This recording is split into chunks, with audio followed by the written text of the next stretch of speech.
You're tuned in to the Ross Tucker Football Podcast, guiding your gridiron journey, none other than your host, former NFL lineman, Ross Tucker. Oh, yeah, it is. But it's not just any Ross Tucker Football Podcast.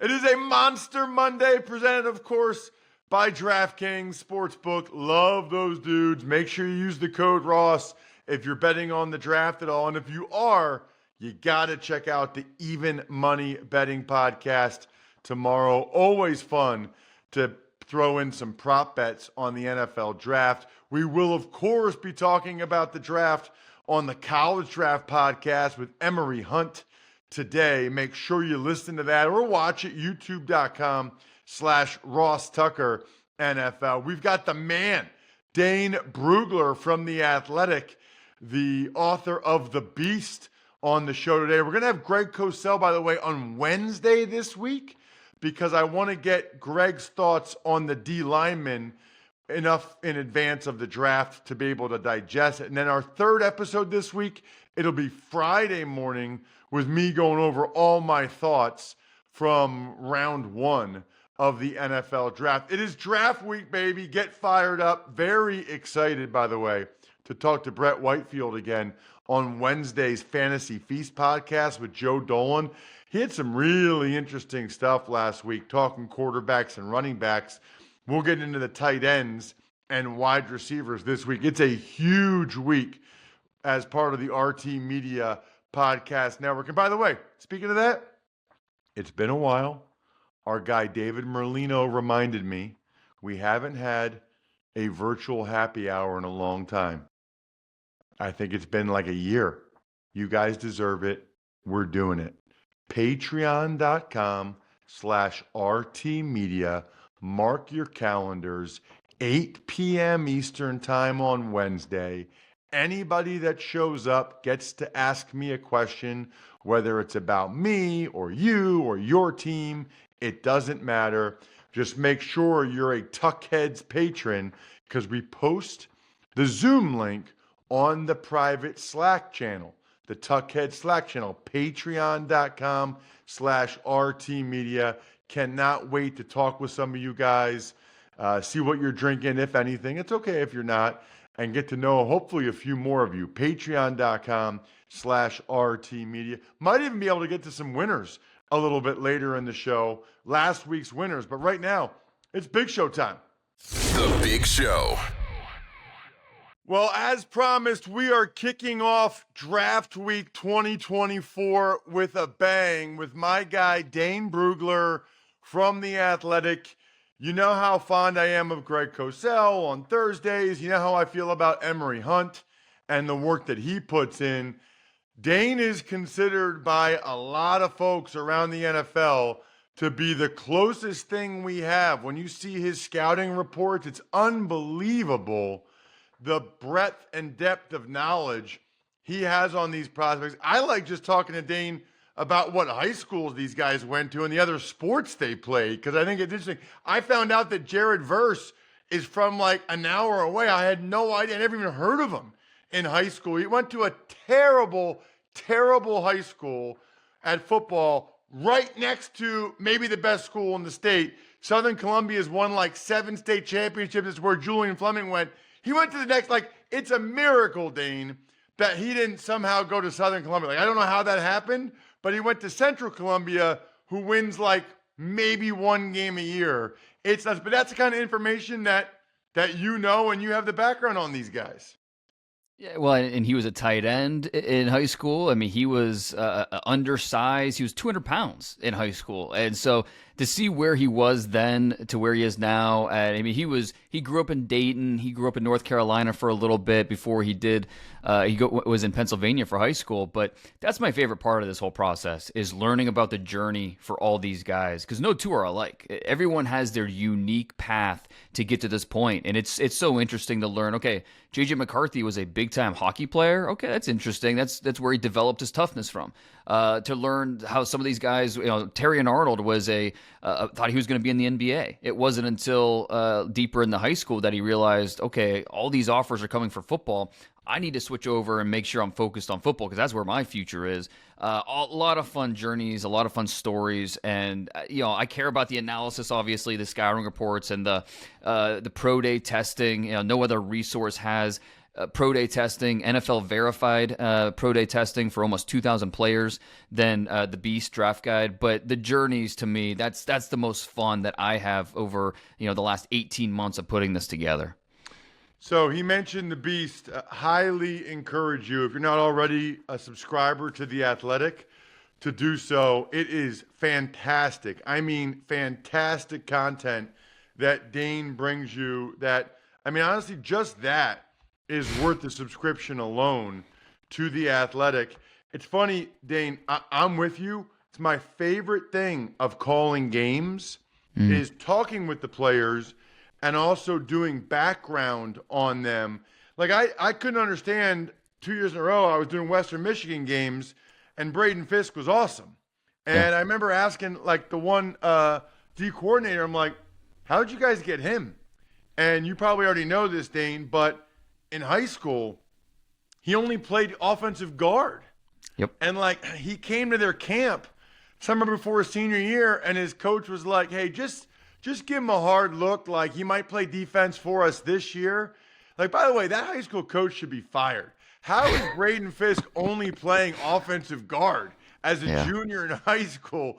But that's an athletic guard there. But those are the type of stories, I'm with you, Dane, that are just so cool. And honestly, it helps you understand the player, right? Like, so for me, Princeton, well, junior year of high school, I was 6'3", 210.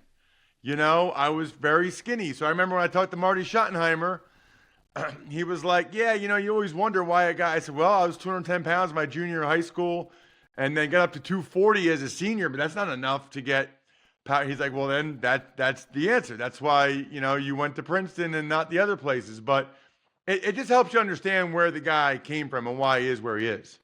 It's exactly right. In order to know where these guys are headed and the type of player they are, understanding the context of where what their journey was to this point is such a big part of that. And and Fisk he's a great example.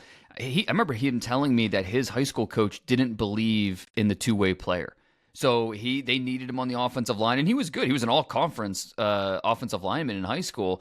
But because he didn't play a ton of defensive line, he wasn't highly recruited. He had 2 offers, Illinois State and then Western Michigan came in. And you think about thinking outside the box with Western Michigan, give them credit because they developed him on the defensive line. And then, of course, he transfers to Florida State for his 6th and final year and was outstanding. And then he goes to the Senior Bowl, crushes it. Combine, one of the best athletic freaks that we had at this year's Combine. And so it's no mystery why he's going to be drafted probably somewhere in the first 2 rounds here in a week. So, Dane, every draft is different. Every draft is unique. I think I know how you're going to answer this, but I'm going to ask it anyway. What is going to be unique or different about this draft? What is just totally different than we've seen recently or in other drafts about 2024? Well, we've never seen 20 offensive players drafted in the first round. This year, there's a good chance we hit that number. In my 7-round mock that just came out this week on The Athletic, I had 21 offensive players in there, 11 defense, and it starts at the top with these quarterbacks. We also might see the first time we've ever seen quarterbacks go 1, 2, 3, 4. That's never happened before. And 1, 2, 3's only happened a few times. But there's a chance we could get that 4th one if the Cardinals trade out and that 4th quarterback, whether it's J.J. McCarthy or whoever does not go 2 or 3, ends up being that 4th pick. And then where's the first defensive player come off the board? We've never seen the first 8 picks be all offense before. 57 years in the Super Bowl era, we've had 57 drafts, never seen offense go 1 through 8. We might see it this year. It just depends. I think we'll see 1 through 7, and then it depends what the Falcons do at 8, if they trade out of that spot or if they take the first defensive player there. So this is going to be an offensive-heavy first round, starting with the quarterbacks and then wide receivers, offensive tackles, other positions mixed in. But we talk about the premium positions, those guys, those positions, that's going to make up the bulk of that first round. So I'm curious about your thoughts when you said premium positions. Yeah. And this is something I find really interesting. I have an article that came out last week from the 33rd team about that concept of positional value, and basically just wondering, Dane, if more teams will look at what the Lions did last year and not put as much of an emphasis on positional value or, premium positions. They took a running back at 12, a linebacker at 18, a tight end at 34, and a safety nickel, whatever you want to call them, at 45. They were all good. I mean, they're all good football players. I guess I'm curious. I know you talk to like every team and you have your own opinions. How much stock do you put in positional value? And I guess in particular, how that relates to Brock Bowers this year. Yeah, that is the exact name I was going to bring up, because I even stopped. I'm not using that term anymore, positional value. I've kind of replaced it with impact value.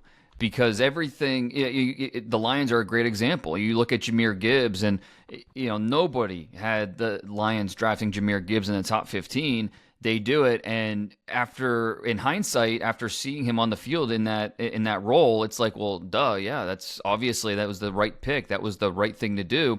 And I think that you don't worry about the positional value. You worry about impact value, and that's going to be different from team to team.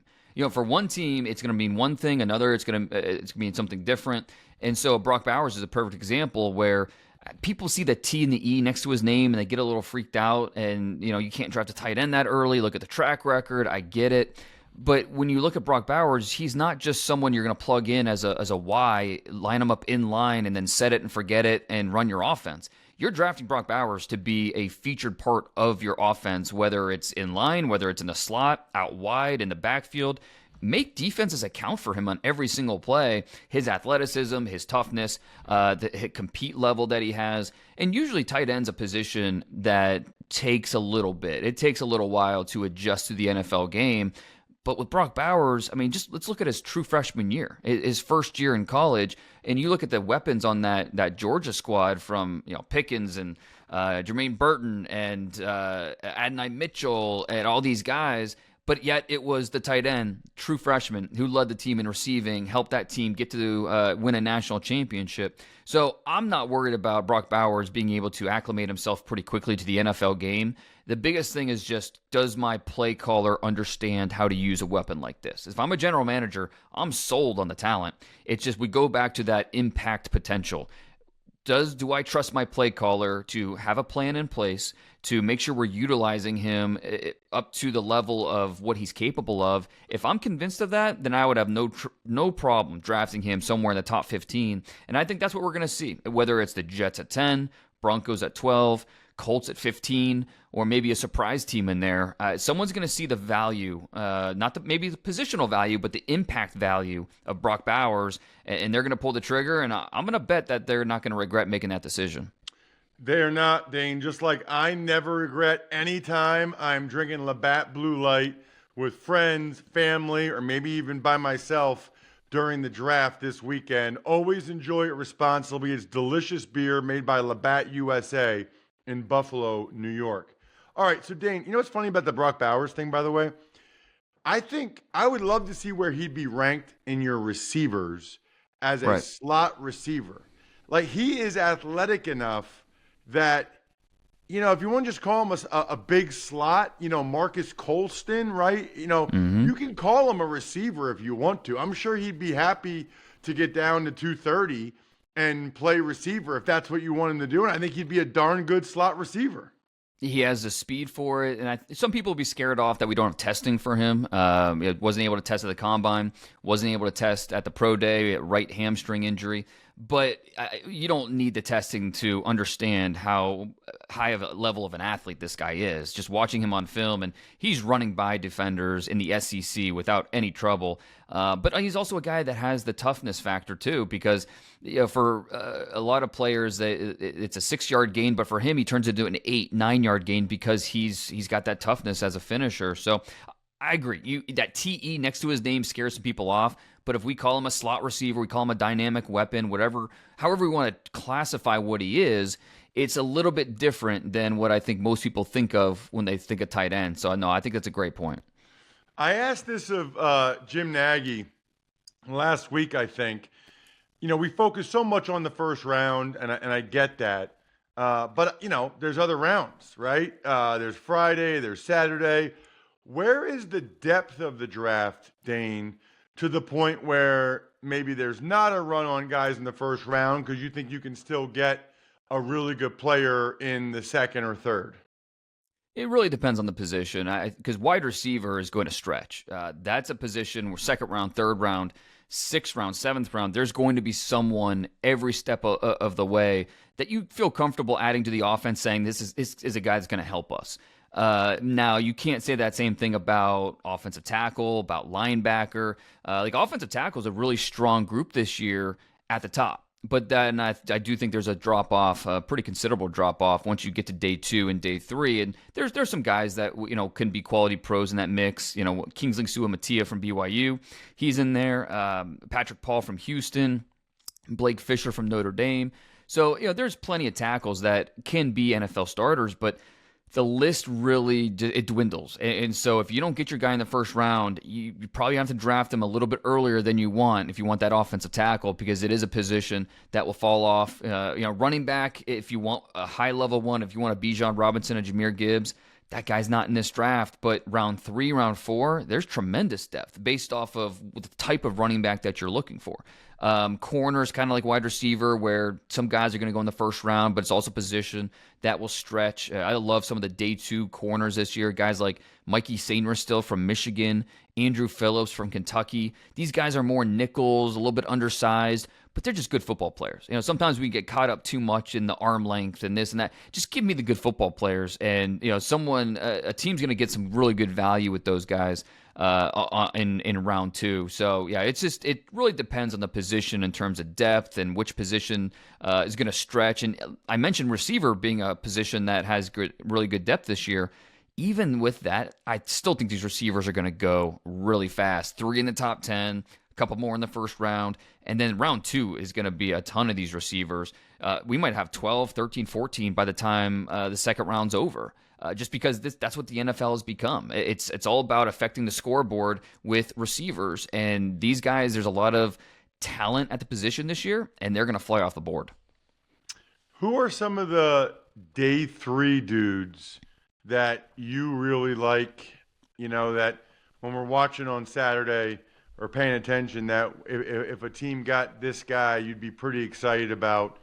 And by the way, what are the philosophies with teams on day 3? Because some teams later on day 3 are really just, it's like a lottery ticket, right? They just are kind of going for a guy that has traits but hasn't put it together, whereas other teams are still just kind of going for good football players. Yeah, and I think the goal for every team, it's kind of like the unwritten rule of the draft. You want to come away from each draft with 4 starters.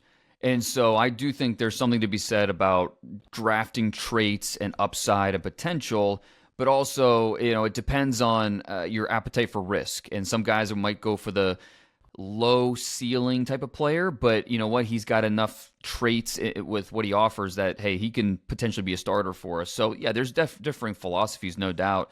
Like one guy I really like in the early day 3 is Tyrone Tracy from Purdue, former wide receiver at Iowa, transfers to Purdue, move him to running back. And I mean, you can kind of tell that he's new to the position with some of the decision making at the line of scrimmage, but you want a guy that has agility, quickness, can make guys miss.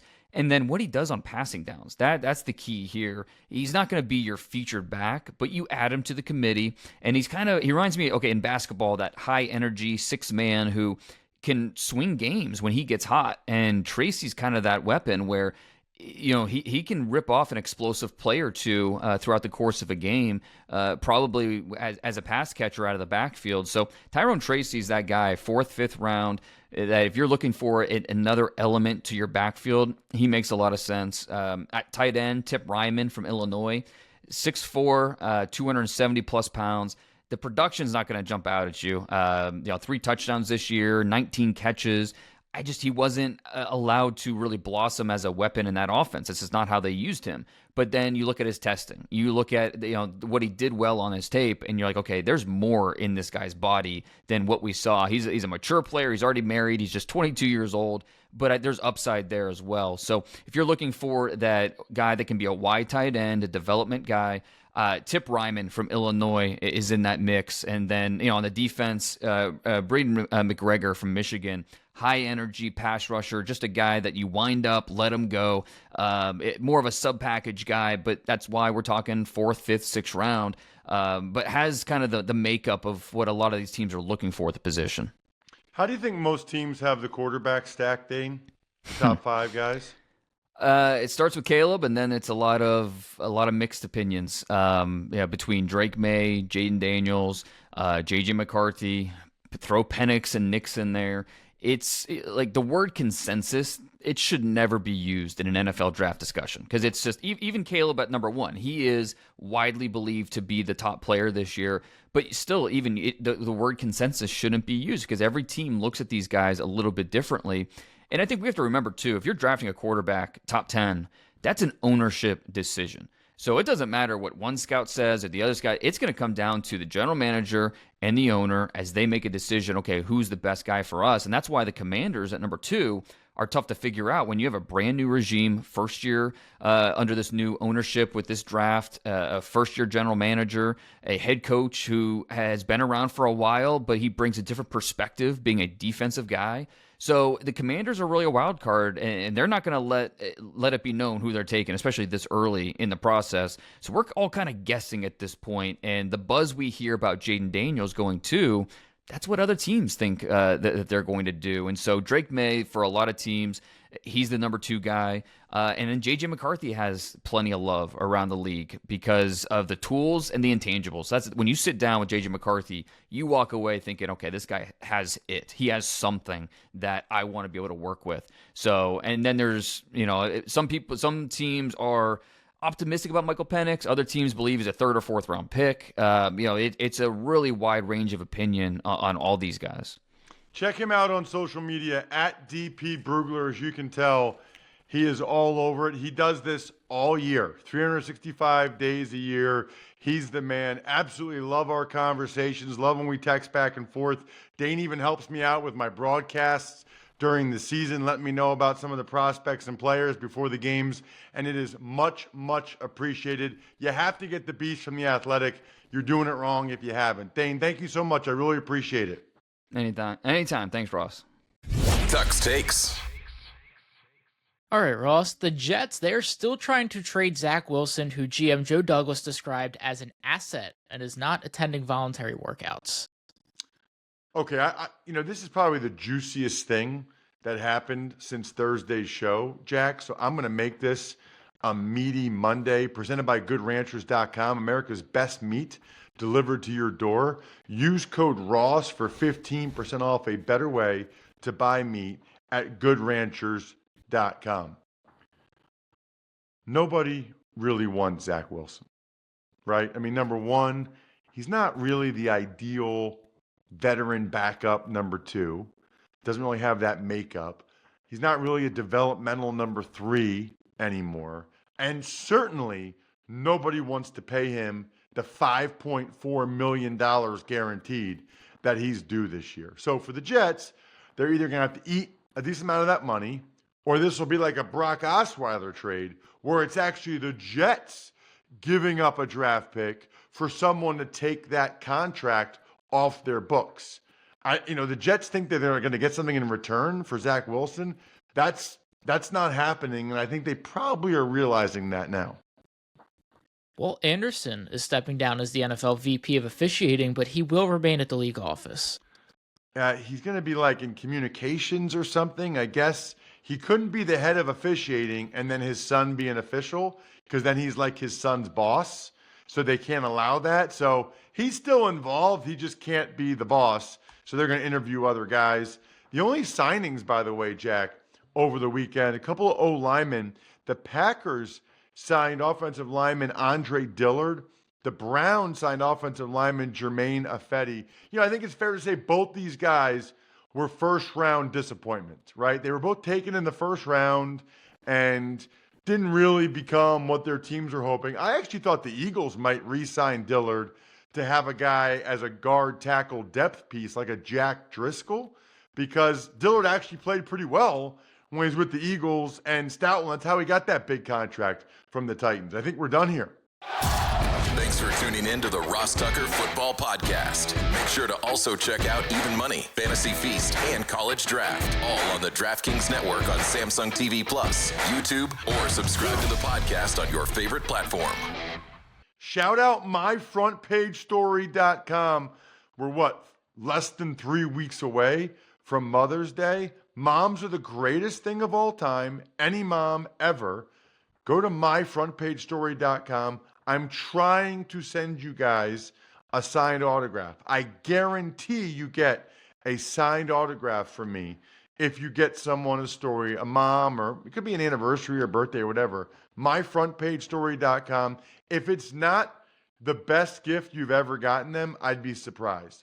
BackOfficeSchedule.com, SteakhouseSports.com, HumanHeadNYC.com, Sporticulture, Pizza Boy Brewing.